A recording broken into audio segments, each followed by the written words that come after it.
Welcome to the Open Bedroom Podcast. I'm your host, Jennifer Kalo. Welcome to conversations about open relationships, online dating, conscious uncoupling, and creating the relationship that truly aligns for you. If you enjoy this podcast, I hope that you do a couple things for us. Would you subscribe? Would you write a review? Maybe share us with your friends. And if you extra like us, there's a link in the show notes here for my Patreon that does help pay for the creation of this podcast. And lastly, follow us on the Open Bedroom.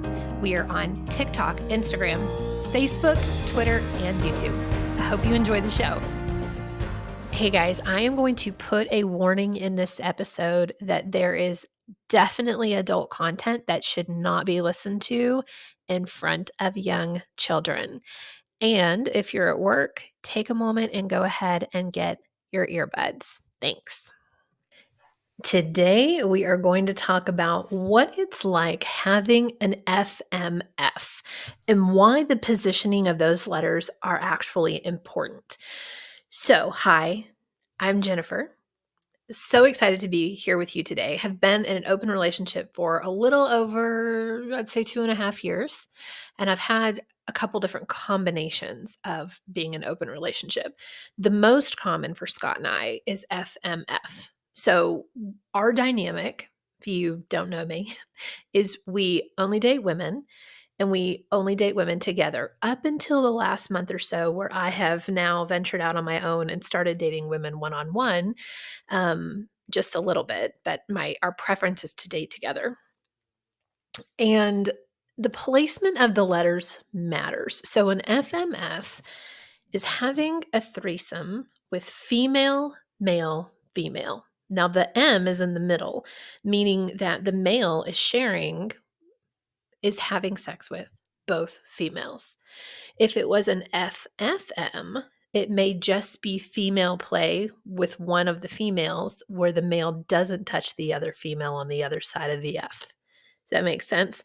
So look, when you're seeing an FMF, an MFM, an MMF, or an FFM, look at the placement of the letters in the middle. Where is that middle letter and where is it touching? And the person in the middle is typically touching both sides, but the person to the left or to the right may not actually have any involvement with each other. In the FMF model, Scott and I share intimacy with another woman, and the other woman shares intimacy with us. So, meaning nobody's left out.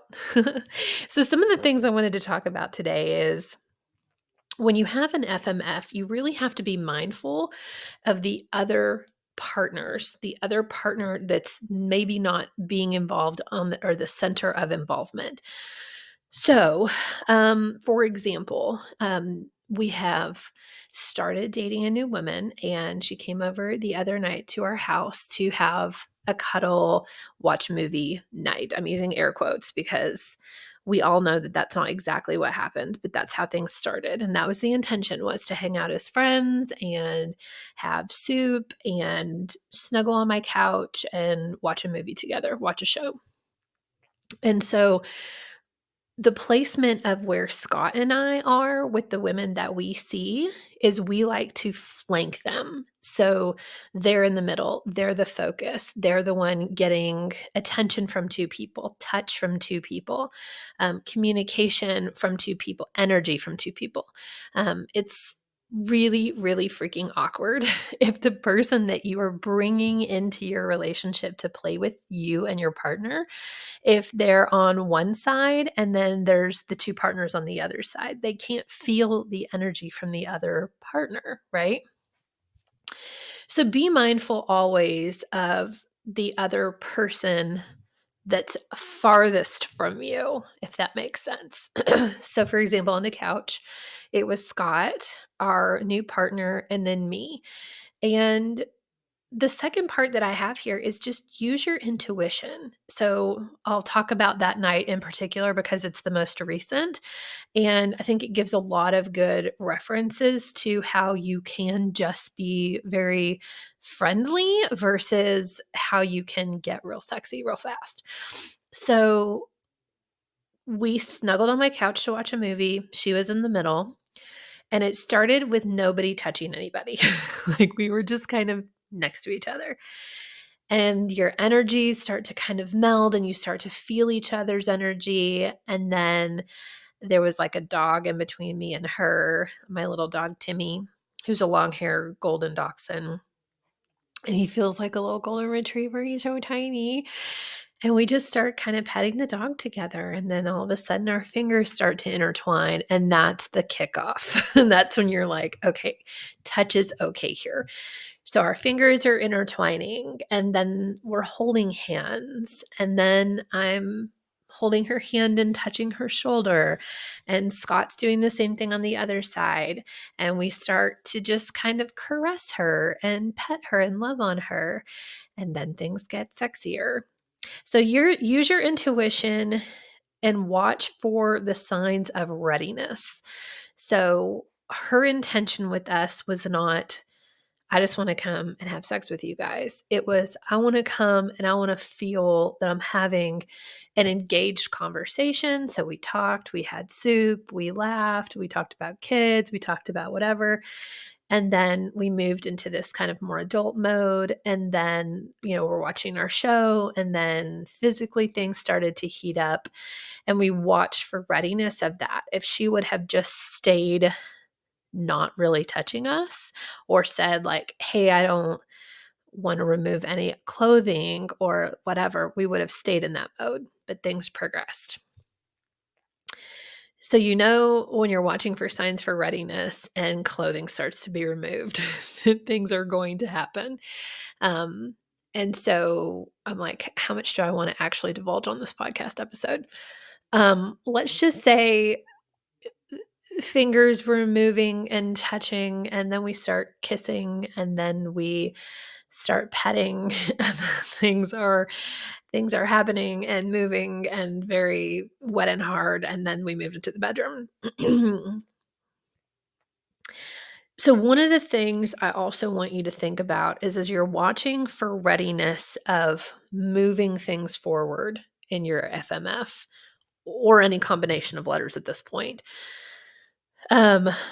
watch for readiness of penetration of that third female. So one of the things that I've gotten a lot of feedback back from other women that we have seen is guys just want to penetrate you, and they're not necessarily watching and making sure that you're ready, that you're not warmed up enough. And so we like to spend a lot of time in foreplay.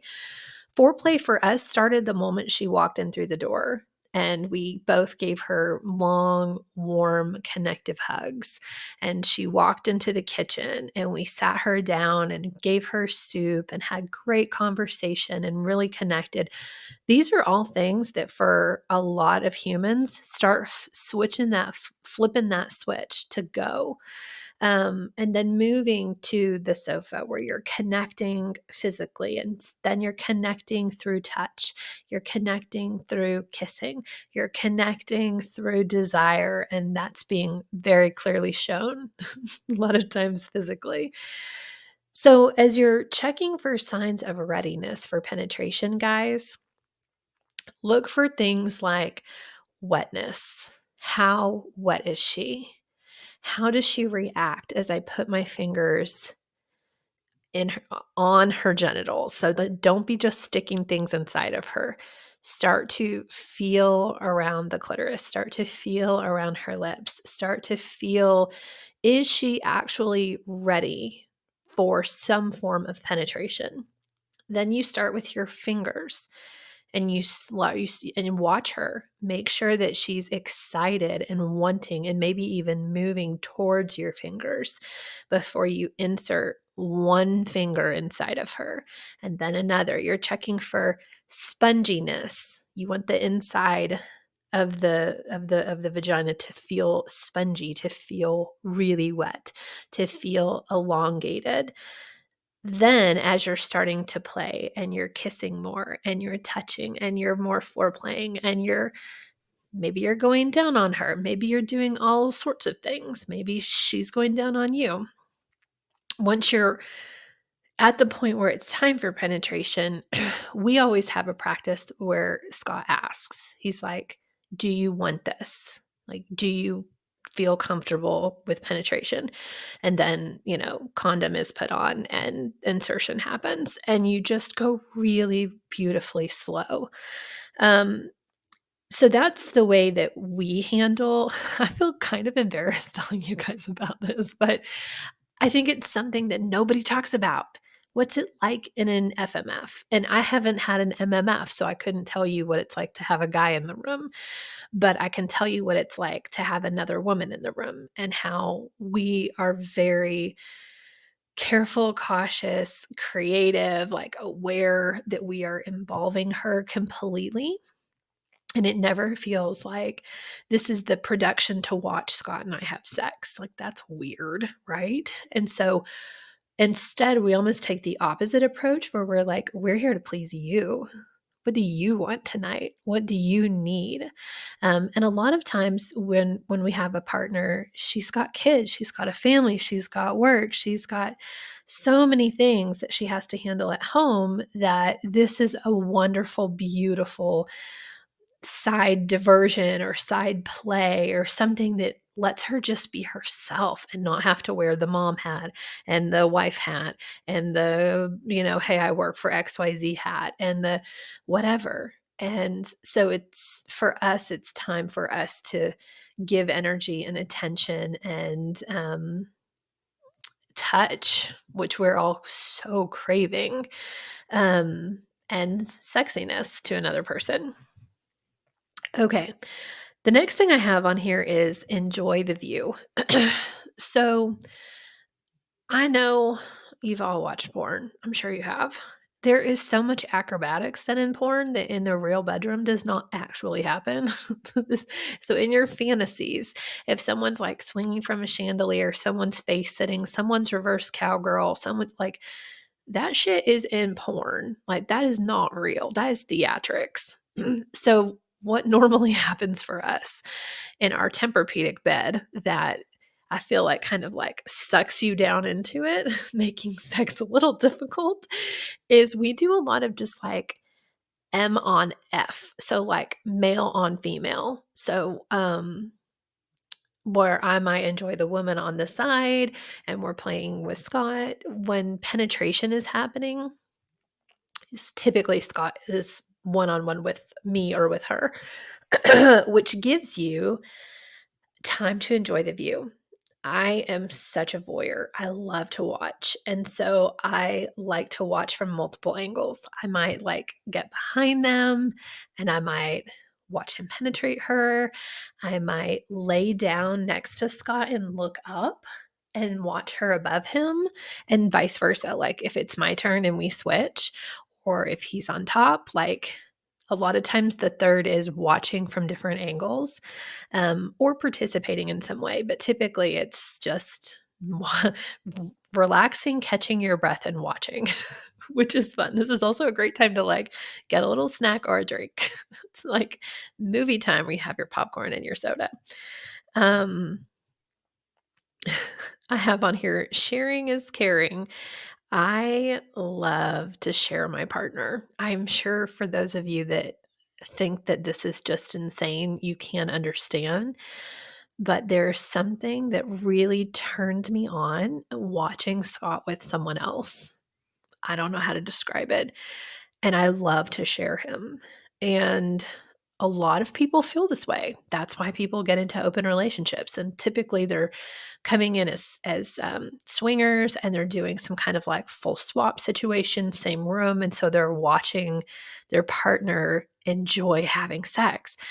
A lot of times when we're having sex with our person and it's just us and them, you miss out on a lot of angles. Like imagine I'm in a position where doggy is happening and my face is turned the other way. Unless I have a mirror right there, he can't see my pleasure.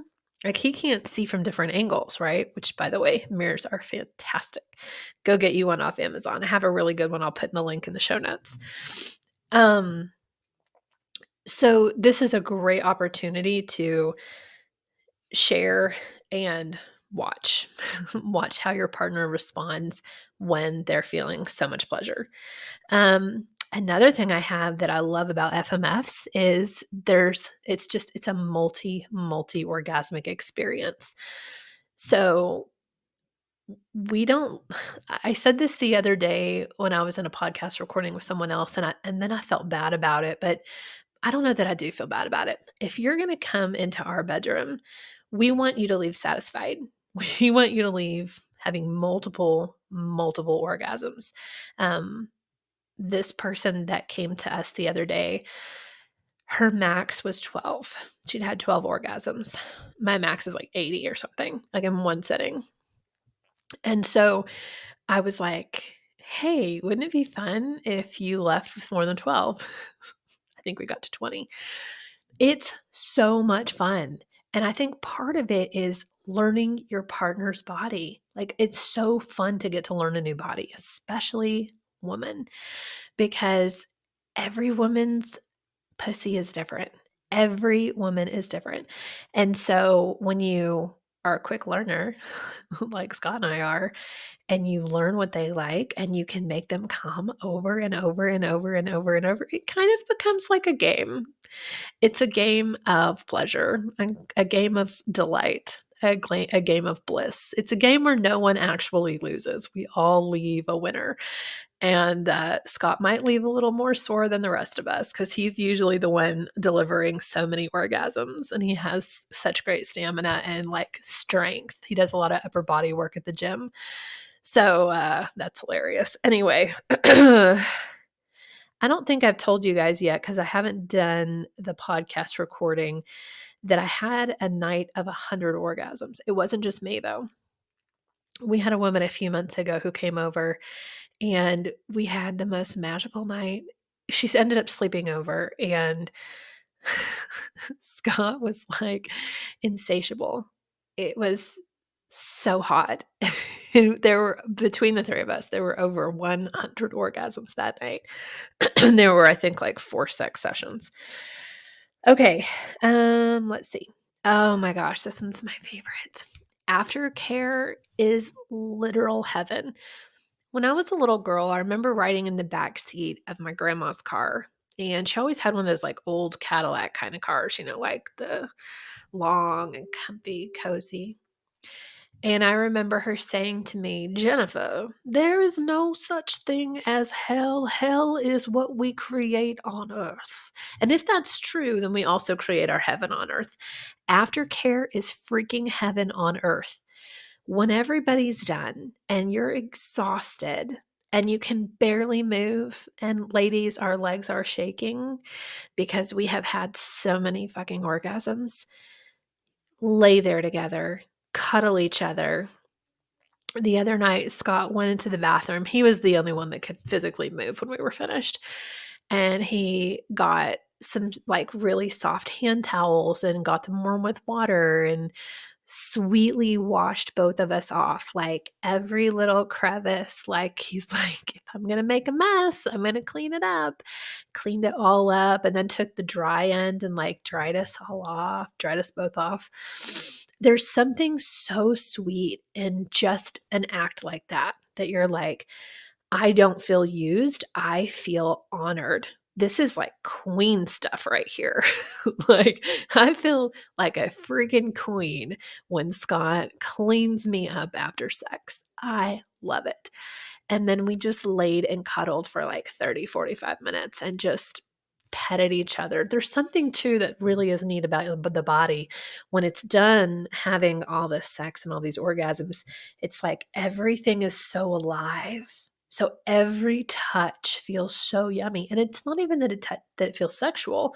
It just feels really incredibly good. And so I want to encourage you, if you don't have an aftercare practice, start with just snuggling. Like, if you're the man, just wrap your woman up next to you and spoon her into you. And in a female on female situation, same thing, spoon each other. Somebody be the big spoon, somebody be the daddy spoon. With the three of us, we just spooned in one direction and then flipped, and we were like, okay, let's turn over now. Spooned in the other direction. If you want to get real creative, you could have an outer spoon move to the other side and you could, kind of do that so everybody's getting to touch each other. If you are having an overnight, this is the very best way to go to sleep. So there's cleanup that's happening. Someone's cleaning everybody up because you don't want to go to bed all messy and gross like that, right? And then you just kind of like fold the sheets over everybody and get all snuggly, get all spoony, and fall asleep. It's delicious. The last thing that I want to end this with is don't forget the invitation to come back. So I see in a lot of my lifestyle groups people going, I had this amazing night and then I never saw him again. I think a big reason for this is we don't ask. We don't share our actual emotions and how we actually feel for fear of getting hurt, right? We're grown ass adults, you guys. It's okay to ask for what you want. And I would rather know after that if somebody doesn't want to be with me again than be like confused for the next 6 months. So before our partner leaves, we say, we had so much fun. Let's do this again. Or we had so much fun. Do you want to do this again next month? Do you want to do this again next week? And we get it on the calendar. And so with her, we all have a lot going on our calendars and school's ending for Scott. So, like, there's a lot. So, we were just like, okay, let's pick a day. It might be a week and a half out, but let's put it on the calendar so we know you're going to come back over and you're going to get this again and get this love and this attention again. And bam, then you start to create this pattern. And if something feels good and it feels good for you and it feels good for them, why would you not continue to do it? Right? It feeds parts of your soul that sometimes just like one-on-one sex doesn't. It's so much fun to bring a third person in. Okay, guys, I got really graphic in this one. I'm going to add a disclaimer here at the beginning so that if you have children, you don't listen to this in the car. I didn't realize I was going to get so graphic. But I want to share honestly with you guys. I want to share with you. I want to peel back the curtain. There's hardly anyone on this planet that will get on a podcast and record this kind of shit.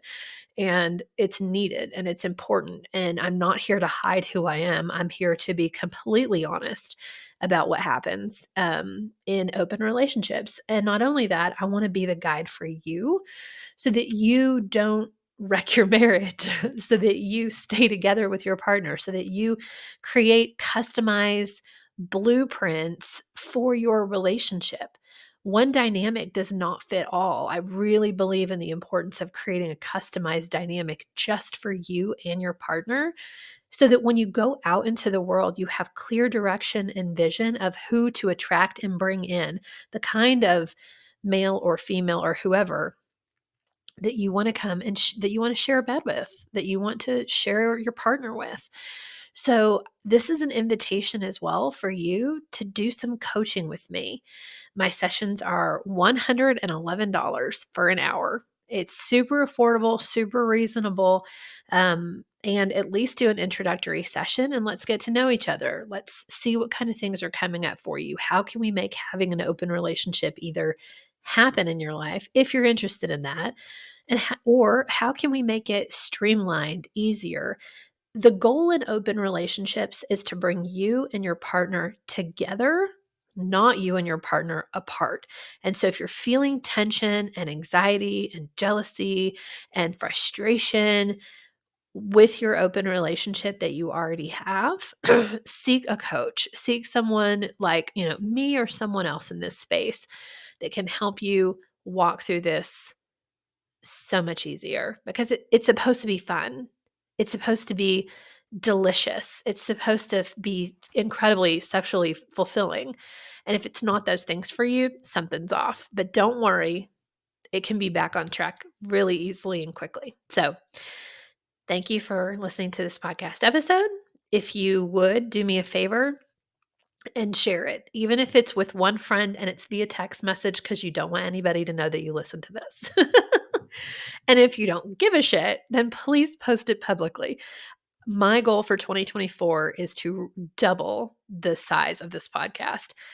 I'm also looking for podcast sponsors. This is my passion. I love this. I want to do more of it, but I can't do it without your help. And I can't just preach to the choir every week. I want more people to hear this message. Okay, guys, have an amazing day. Thanks for sticking with me. Bye. Hey there. I love to tell you about my Patreon account. So, as many of you know, as things become more and more censored, it's harder for content creators like us to stay live on these amazing platforms like TikTok and Instagram and YouTube. So, what I've done is our spicier content now lives over on Patreon. We currently have some really fun episodes up, like how to give amazing blowjobs. I also just recorded and uploaded my night in a dungeon with a dominatrix. What can you expect? Weekly episodes and weekly content, some of it being sex ed, some of it being story and erotic telling, like I just did with my night in the dungeon, some of it being more podcasting where we have a guest on.